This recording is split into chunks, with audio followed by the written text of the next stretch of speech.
नमस्कार विद्यार्थी मित्रांनो, सर्वांचं राठोड एमपीसी अकॅडमीच्या या YouTube चॅनलमध्ये तुमचं सर्वांचं सहर्ष स्वागत आहे. आणि ज्या विद्यार्थ्यांनी आता नुकतीच 10वी किंवा 12वीची परीक्षा दिलेली असेल, अशा विद्यार्थ्यांना प्रथमतः शुभेच्छा देतो. तुमचे निकाल चांगले लागावेत. तुमच्या निकालामध्ये तुमची टक्केवारी जी आहे, ती तुम्हाला चांगली पडतील अशी अपेक्षा करू. आणि ज्या विद्यार्थ्यांना मार्क कमी पडतील किंवा जास्त पडतील, कोणी निराश न होता आजचा जो व्हिडिओ आहे ती तुमच्यासाठीच आहे. कारण या ठिकाणी टक्केवारी मॅटर करत नाहीये. काही गोष्टींसाठी ते तुम्हाला सांगण्यासाठी आपल्याला 12वी नंतर नेमकं करिअर काय आहे, कशा-कशामध्ये आपण करिअर करू शकतो, या विषयांवरचा हा आजचा व्हिडिओ आपला. ठीक आहे? तर विद्यार्थी मित्रांनो, सर्वात महत्त्वाचा प्रश्न असतो, जे विद्यार्थी आर्ट, कॉमर्स किंवा सायन्स या क्षेत्रामध्ये 12वीची परीक्षा आता उत्तीर्ण झाली असतील किंवा होणारे आहेत पुढे किंवा गेल्या वर्षी झालेली असतील, अशा सर्व विद्यार्थ्यांसाठी हा व्हिडिओ आहे, की आपण आपल्या करिअरमध्ये नेमकं काय करायला पाहिजे पुढं. आपल्याला सरकारी नोकरीच्या संधी कोणकोणत्या आहेत, 12वी झाल्यावर आपण कोणकोणत्या सरकारी नोकरींसाठी फॉर्म भरू शकतो, त्याविषयीची माहिती तुम्हाला आजच्या या व्हिडिओमध्ये मिळणार आहे. तर हा व्हिडिओ अतिशय महत्त्वाचा आहे. याला सुरुवातीपासून तर शेवटपर्यंत पूर्ण बघा. आणि आपल्याला जर हा व्हिडिओ आवडलाच तर नक्कीच याला शेअर करा. कारण प्रत्येक विद्यार्थ्यांसाठी हा व्हिडिओ तुम्हाला मार्गदर्शक ठरणार आहे. आपल्या करिअरमध्ये या ठिकाणी बऱ्याच गोष्टी बदल होऊ शकतात. आपण आता करतोय काय आणि आपण करायला काय पाहिजे, या सर्व गोष्टींची माहिती तुम्हाला या व्हिडिओमध्ये मिळणार आहे. तर विद्यार्थी मित्रांनो, आपण व्हिडिओच्या टायटलमध्येच टाकलेलं आहे, 10वी-12वी परीक्षेनंतर सरकारी नोकरीच्या अनेक संधी उपलब्ध असतात, पण ते आपल्याला माहिती नसतात. आणि दुसरी महत्त्वाची गोष्ट, वयाच्या 18व्या वर्षापासून आपण सरकारी नोकरीचे फॉर्म भरू शकतो आणि 18व्या वर्षी देखील तुम्ही एखाद्या सरकारी नोकरीवर जाऊ शकता. या ठिकाणी पदवी करत बसण्यापेक्षा आपण पदवीसोबत एखाद्या सरकारी नोकरीची तयारी करून आपण एखाद्या शासकीय पदावरती रुजू होऊ शकतात.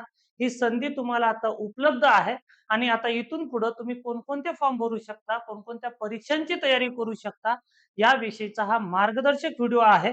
तर विद्यार्थी मित्रांनो, सर्वांनी शेवटपर्यंत बघा. कारण तुम्हाला या ठिकाणी आज नंतर आपण कोणकोणत्या पदांची तयारी करायला पाहिजे, या सर्व गोष्टी तुम्हाला या ठिकाणी समजणार आहेत. ठीक आहे?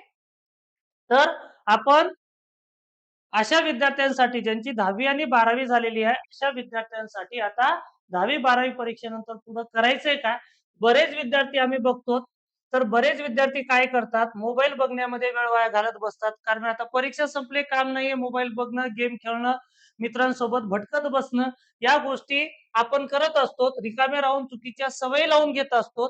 आणि काही विद्यार्थी जे 18व्या वर्षी, 21व्या वर्षी प्रशासकीय अधिकारी बनतात आणि क्लास 1 अधिकारी बनतात. असे विद्यार्थी काय करतात, तर ते स्वतःला एमपीएससी आणि यूपीएससीची तयारी करून प्रशासकीय अधिकारी बनवण्यासाठी तयारी या 18 वर्षापासून सुरुवात करतात. म्हणजे 10वी-12वी नंतर त्यांनी अभ्यासाला सुरुवात करतात. असे विद्यार्थी 21व्या वर्षी आय-एस, आय-पी-एस, कोणी पी-एस-आय, कोणी एस-टी-आय, कोणी अनेक पदांवरती रुजू होताना आपण पेपरमध्ये, न्यूजमध्ये वाचत असतो. पण आपण काय करतो, 12वी झाली की आता सुट्ट्या लागले, निवांत इकडं जा, मामाच्या गावाला जा, तिकडं 15-20 दिवस घाला, असे आपण कुटाणे करत बसतो, लोकांचे लग्न-बिग्न करत बसतो.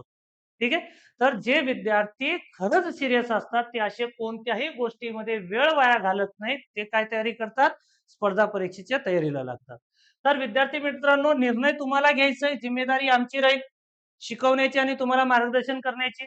त्याचबरोबर या ठिकाणी अजून एक टाकले, की 21व्या वर्षी प्रशासकीय अधिकारी होण्यासाठी आपण एक मार्गदर्शन शिबिर 20 तारखेला आहे. आपण पहिलं शिबिर 12 एप्रिलला ठेवलेलं आहे, सकाळी 10 वाजता.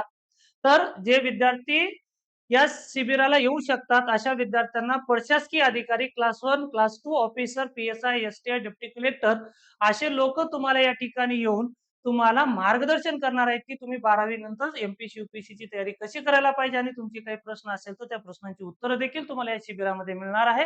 हे शिबिर आज चालणार आहे आपलं Rathod MPSC academy, ITI corner जवळ, विसावा नगर, नांदेड या ठिकाणी. जर तुम्हाला ॲड्रेस सापडत नसेल तर आपल्या दिलेल्या कॉन्टॅक्ट नंबरवरती संपर्क करा. तुम्हाला तुमच्या WhatsAppवरती लिंक वगैरे पाठवली जाईल. डिस्क्रिप्शन बॉक्समध्ये पूर्ण डिटेल कॉन्टॅक्ट्स वगैरे दिलेले आहेत. ठीक आहे? चल, तर आपण सुरुवात करू आता. 12वी परीक्षेनंतर तुम्ही कोणकोणत्या परीक्षा या ठिकाणी देऊ शकता. तर याविषयीची माहिती आपल्याला या ठिकाणी बघायची आहे विद्यार्थी मित्रांनो. पहिला आहे आपल्याला या ठिकाणी सर्वप्रथम कोणत्या क्षेत्रात जायचे आहे हे तुम्हाला ठरवायचं आहे. बरोबर. 12वी नंतर एक तर तुम्ही क्षेत्र, काही विद्यार्थी नीटकडे जाईल, कोणी जेई कडे जाईल आणि जे आर्टचे स्टुडंट असतात त्यांना 100% स्पर्धा परीक्षेशिवाय पर्याय नसतो. पण असे कितीतरी अधिकारी आपण बघितले ते डॉक्टर झाल्यानंतर देखील यूपीएससी मध्ये आपले आय-एस, आय-पी-एस बनलेले आपण अधिकारी बघलेले आहेत, कोणी पी-एस-आय बनलेलं बघितलेलं आहे, कोणी डेप्टी कलेक्टर, डीवायएसपी बनलेलं बघितलेलं आहे, जे डॉक्टर आणि इंजिनियर ऑलरेडी आहेत. असे विद्यार्थी काय करतात, कॉलेज करत करतच या स्पर्धा परीक्षांच्या तयारीला सुरुवात करतात. मग आपण एखादी छोटीशी नोकरी आता आपण डिग्रीच्या अगोदरही मिळवू शकतो. डिग्री कंप्लीट करावं असं काहीच नाहीये. तर तुम्ही डिग्रीच्या अगोदर देखील एखादी पोस्ट तुमच्या हातात मिळवू शकता. तर त्यासाठी तुम्हाला काय करायचंय विद्यार्थी मित्रांनो? 12वी नंतर प्रामुख्याने खालील पद उपलब्ध असतात, म्हणजे खालील संधी तुम्हाला उपलब्ध आहेत. तर संरक्षण क्षेत्रामध्ये तुम्ही जाऊ शकता. संरक्षण दल डिफेन्समध्ये, ज्याच्यामध्ये आहे एनडीए. 11वी-12वी पासून याची तयारीला सुरुवात करावी लागते. 18व्या-19व्या वर्षी तुम्हाला या नोकरी मिळू शकतात. नेव्ही आहे, एअरफोर्स आहे आणि अग्निवीर आहे. ज्या विद्यार्थ्यांना डिफेन्समध्ये जायचंय किंवा पोलीस दलामध्ये जायचे असे विद्यार्थी तुम्ही 12वी पासून या परीक्षांची तयारी, 12वी म्हणत नाही तर मी 11वी पासूनच तयारी करायला पाहिजे, ही गोष्ट लक्षात ठेवा. ठीक आहे. त्यानंतर आपण पुढे जाऊया. हे डिफेन्सची 4 पदं झाले. त्यानंतर संरक्षण दलामध्ये आपल्याला हेच माहिती परत बघा. एनडीए म्हणजे नॅशनल डिफेन्स अकॅडमी, त्यामध्ये आर्मी आहे, नेव्ही आहे, एअर फोर्स मध्ये थेट अधिकारी होऊ शकता. त्यानंतर अग्निवीर मध्ये कोणकोणत्या भरती आहेत? भारतीय लष्कर, नौदल, वायुदल आणि भारतीय तटरक्षक दलामध्ये नाविक पदासाठी तुम्ही पात्र आहात.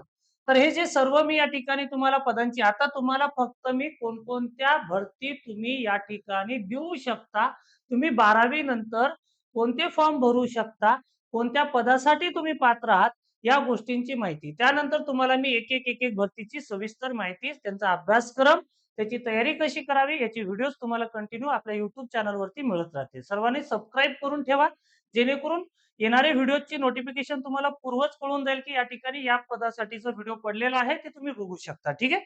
तर आपण एनडीए मध्ये, आर्मी मध्ये जाऊ शकता, नेव्ही मध्ये जाऊ शकता आणि एअरफोर्स मध्ये जाऊ शकता. अग्निवीर मध्ये लष्कर आहे, नौदल आहे, वायुदल आहे आणि भारतीय तटरक्षक मध्ये नाविक पदासाठी तुम्ही या ठिकाणी जाऊ शकता. तर हे पद तुम्हाला संरक्षण दलामध्ये भरता येतात. त्यानंतर बघू आपण पुढे कर्मचारी निवड आयोग, स्टाफ सिलेक्शन कमिशन, एसएससी मध्ये. तर लक्षात ठेवा, सीएचएसएल हे 12वी वरती आहेत. ज्या विद्यार्थ्यांनी 12वी पास केलेत आणि ज्यांचं 18 वर्ष पूर्ण झालंय अशा विद्यार्थ्यांना यांचे फॉर्म भरता येतात. म्हणजे सर्व परीक्षा भरण्यासाठी तुम्हाला सर्व पदांसाठी 18 वर्ष पात्रता आहे. ठीक आहे, हे लक्षात ठेवा. एमटीएस हे 10वी बेस वरती आहे. त्याच्यामध्ये कोणकोणते पद आहेत ते पुढे सांगेन तुम्हाला. जीडी कॉन्स्टेबल हे 10वी बेस वरती परीक्षा फॉर्म भरता येतात आणि एसएससी स्टेनोग्राफर हे 12वी वरती आहेत. जरी तुम्ही स्टेनो कंप्लीट नाही केला तरी तुम्हाला परीक्षा फॉर्म भरता येतात. नोकरी लागल्यानंतर पण स्टेनो करता येत असतो, हे पण लक्षात ठेवा. आपल्याला माहितीच नसते की अगोदर स्टेनोच करावा लागतो, पण सेंट्रल मध्ये स्टेनो अगोदर करायची गरज नाहीये.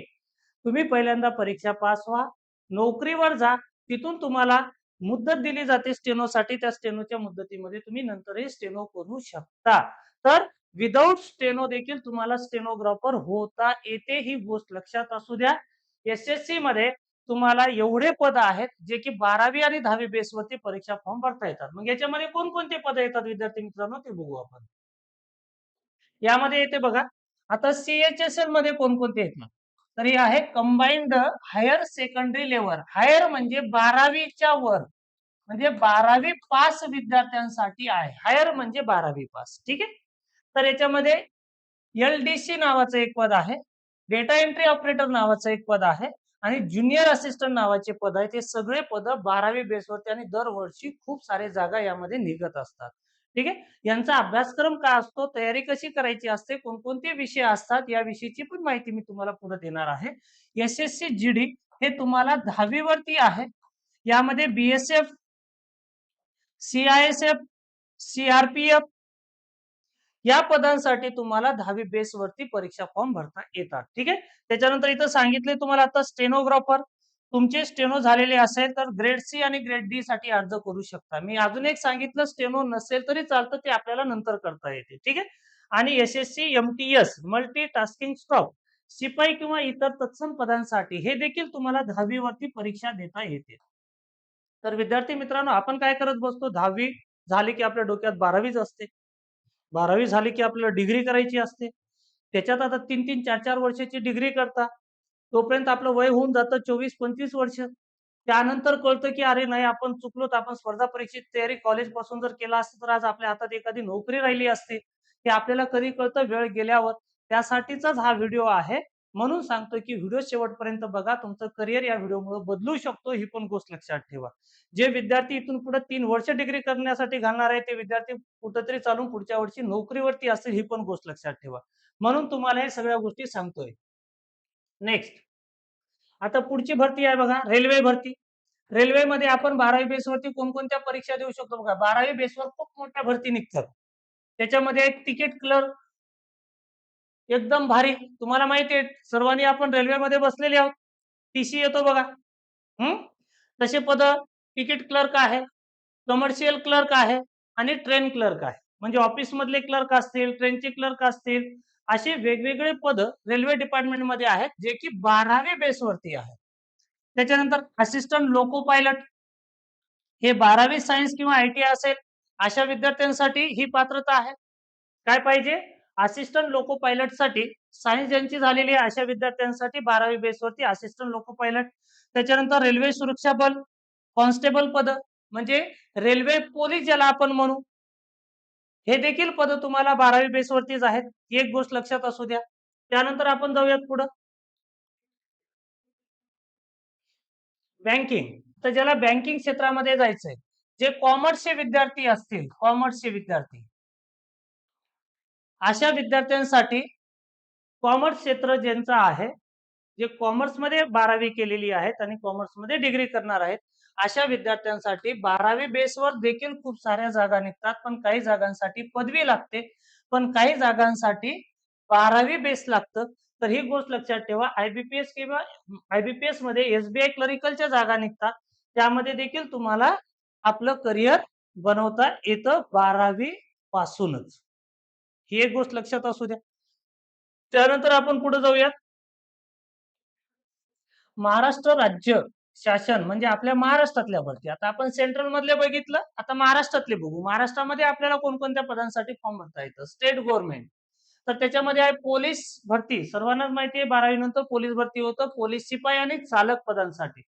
ज्यांना ड्रायव्हिंग येतं अशा विद्यार्थ्यांनी चालक पदासाठी भरू शकतात, आणि ज्यांच्याकडे ड्रायव्हिंग लायसन्स नाहीये ते पोलीस शिपाई पदांची तयारी करू शकतात. त्याच्यानंतर दुसरा, राज्य उत्पादन शुल्क एक्साइज डिपार्टमेंट मध्ये जवान नावाचं, म्हणजे तेच पोलीस, एक्साइज डिपार्टमेंट मधलं पोलीस आणि चालक, हे दोन पद त्याच्यात. खूप भारी पोस्ट आहे विद्यार्थी मित्र. आपल्या पोलीस पेक्षा एक्साइज मधलं पोलीस एवढी भारी पोस्ट आहे, तुम्ही विचारही करू शकत नाहीये. ठीक आहे. त्याच्यानंतर वन विभाग, फॉरेस्ट सर्व्हिस मध्ये वनरक्षक, हे देखील 12वी बेसवरती आहे. त्याच्यानंतर लिपिक टंकलेखक, विविध सरकारी विभागामध्ये यासाठी टायपिंग सर्टिफिकेट कंपल्सरी आहे. जिथे जिथे लिपिक येतो, लिपिक शब्द जर लागला तर तुम्हाला आतापासून काय करावं लागेल, इंग्लिश 40 करावं लागेल आणि मराठी 30 करावं लागेल, आणि इंग्लिश सोबत 30 पण करावं लागेल. इंग्लिश 30-40 दोन्ही करायचं आणि मराठी 30 टायपिंग करायची. जे विद्यार्थी आता 12वी झाली, आता काहीच कामं नाहीये तुम्हाला, तर तुम्ही पहिल्यांदा टायपिंग करून घ्या. MSCIT करून घ्या. या दोन गोष्टी खूप महत्वाच्या आहेत. लिपिक वर्गासाठी मराठी आणि इंग्लिश टायपिंग लागत असते, हे लक्षात असू दे. ठीक आहे. नंतर बघू आपण एमपीएससी कडे जाऊ. एमपीएससी मध्ये राज्यसेवा आहे. ठीक आहे. आता याच्यामध्ये आपल्याला PSI, STI, ASO असे खूप पद आहेत. तलाठी, ग्रामसेवक, लिपिक टंकलेखक, अजून खूप सारे पद आहेत त्याच्यामध्ये. तुमच्या ओळखीचे पद टाकले. एमपीएससी मध्ये जे की तुम्ही 21व्या वर्षी डिग्री करत करत जर तुम्ही स्पर्धा परीक्षेची तयारी केला तर 21व्या वर्षी तुम्ही PSI STI होऊ शकता. आता एमपीएससी अंतर्गत तलाठी, ग्रामसेवक हे सर्व पद भरली जाणार आहेत. म्हणून तुम्हाला एमपीएससी हे खूप महत्वाचं आहे करिअरसाठी. कारण इथून पुढे महाराष्ट्रामधल्या जेवढे सरकारी पद असतील ते सर्व सरकारी पद आता एमपीएससी मार्फत भरले जाणार आहेत. मग आपण डिग्री झाल्यानंतर 2-3 वर्ष टाकण्यापेक्षा आपण डिग्रीच्याच काळामध्ये 2-3 वर्ष जर यांची तयारी केली, तर आपण 21व्या वर्षी पी-एस-आय, एस-टी-आय होऊ शकता. पहिल्याच प्रयत्नामध्ये तुम्ही अधिकारी बनू शकता. आपण जे शिक्षण घेतोय, आपण लहानापासून मोठे होईपर्यंत, डिग्री होईपर्यंत आपण जो शिक्षण घेतले ते कशासाठी घेतले? एखादी सरकारी नोकरी मिळावं म्हणून. मग सरकारी नोकरीची तयारी करायला कधीपासून पाहिजे? तर ती तयारीची वेळ आता आलेली आहे. कारण तयारीची वेळ ही 12वी नंतर 11वी नंतरच करायची असते. ही गोष्ट लक्षात असू द्या सर्वांनी. ठीक आहे? त्यानंतर आपण पुढे जाऊयात. चला, आता इथपर्यंत आपली पदांची माहिती झाली. नेमकं या पदांसाठी विषय महत्वाचे असतात तरी कोणते? कोणकोणत्या विषयांची तयारी करायची? एक आहे अंकगणित, जे की तुमच्या 10वी पर्यंतचा अभ्यासक्रम याच्यामध्ये आहे. सर्वांची 10वी झालेलीच आहे. आपल्याला अभ्यास करायचा तरी काय? 10वी पर्यंतच अभ्यास करायचा आहे. बुद्धिमत्ता, तर्कशक्तीवर आधारित प्रश्न असतात. इंग्रजी व्याकरण जे आपण 10वी 12वी पर्यंत शिकले तेच आहे. मराठी व्याकरण जे आपण 10वी पर्यंत शिकले तोच मराठी व्याकरण आहे. सामान्य ज्ञान मध्ये येतं इतिहास, भूगोल, राज्यशास्त्र, विज्ञान आणि चालू घडामोडी. त्याचबरोबर अजून एक विषय आहे अर्थशास्त्र. हे विषय तुम्हाला यामध्ये येतात, हे लक्षात असू द्या. जे आपण 10वी 12वी पर्यंत शिकले, जे विद्यार्थी आर्टचे असतील तर सिलेबस 100% तेच आहे. सायन्सचे असेल तर 10वी पर्यंत जो आपण शिकलोय तोच अभ्यासक्रम इकडे स्पर्धा परीक्षेला असतो. तर आपल्याला वेगळं काही शिकायचं नाही, तर आपल्याला पहिलीपासून 10वी पर्यंत अभ्यासक्रम परत एकदा रिवाइज करायचा असतो. त्याला स्पर्धा परीक्षा म्हणतात. एवढं सोपं आहे. फक्त तयारी करावं लागतं. इच्छाशक्ती पाहिजे, की मला काहीतरी बनायचंय आणि मी ते 1-2 वर्षातच बनवून दाखवणार. डिग्रीच्या अगोदर मी एखादी पोस्ट छोटी क्लास 3 ची हातात घेणार, त्यानंतर मी मोठ्या पदांकडे जाणार. हे तुमची इच्छाशक्ती खूप महत्वाची आहे. मेहनत करणं याच्यामध्ये एकच भाग आहे, की तुम्हाला हार्डवर्क तेवढं करावं लागतं, सातत्य ठेवावं लागतं, तर तुम्हाला यश निश्चित मिळतं. हे लक्षात असू द्या. तर विद्यार्थी मित्रांनो, सिलेबस खूप मोठा नाहीये. जे आपण शाळेमध्ये शिकलोय त्याच बेसवरती स्पर्धा परीक्षेचे पेपर होत असतात. तर लक्षात असू द्या, 12वी बेसवरती किती सारी मोठी लिस्ट सांगितली तुम्हाला आणि सांगायचा भाग राहिला, की एमपीसीचे पण पद 12वी वरती आहेत का? नाही, याला लागतं डिग्री. काय लागतं विद्यार्थी मित्रांनो? एमपीएससी देताना डिग्री लागतं किंवा तुम्ही थर्ड इयरला जर असाल तर तुम्ही पात्र आहात अपियर म्हणून. एमपीएससीचे फॉर्म कधी भरता येतात? जर तुम्ही पदवीच्या 3ऱ्या वर्षात आहात, पदवी चालू आहे तुमची, सेकंड इयर पास झाला तर तुम्ही थर्ड इयर पासून अपियर म्हणून परीक्षा फॉर्म भरू शकता. तुम्ही पात्र आहात या ठिकाणी. आणि या सर्व पदांसाठी असे अनेक पद या एमपीएससी मध्ये आहेत. त्या सर्व पदांसाठी तुम्ही पात्र ठरता. ठीक आहे? चला, अजून आपण पुढे जाऊ. तर लक्षात असू द्या विद्यार्थी मित्रांनो, आपण या ठिकाणी आपल्या अकॅडमीमध्ये अजून एक नवीन कन्सेप्ट टाकली आहे, की जे विद्यार्थ्यांची 12वी झाली आताच, अशा विद्यार्थ्यांसाठी आपण लाईफ टाइम करिअर बॅच नावाची एक टाकलेली आहे. लाईफ टाइम करिअर बॅचचा उद्देश काय? तर ते विद्यार्थी 10वी 12वी पासून नोकरी लागेपर्यंत तुम्ही माझ्याकडे शिकू शकता. म्हणजे आपल्याला एकदाच फी भरायची, पण शिकायचं कुठपर्यंत? नोकरी लागेपर्यंत तुम्हाला हा क्लास मोफत राहणार आहे. अशी बॅच आपण या ठिकाणी टाकलेली आहे. हे पण लक्षात असू द्या. ज्या विद्यार्थ्यांना खरंच शिकायचं आहे, खरंच काहीतरी करून दाखवायचंय, अशा विद्यार्थ्यांसाठी राठोड एमपीसी अकॅडमीने एक नवीन संकल्पना विद्यार्थ्यांसाठी आणलेली आहे. ती आहे लाईफ टाइम करिअर बॅच. एकदाच फीस भरा आणि अगदी नोकरी लागेपर्यंत क्लास फ्री करा, अशी ही बॅच आहे.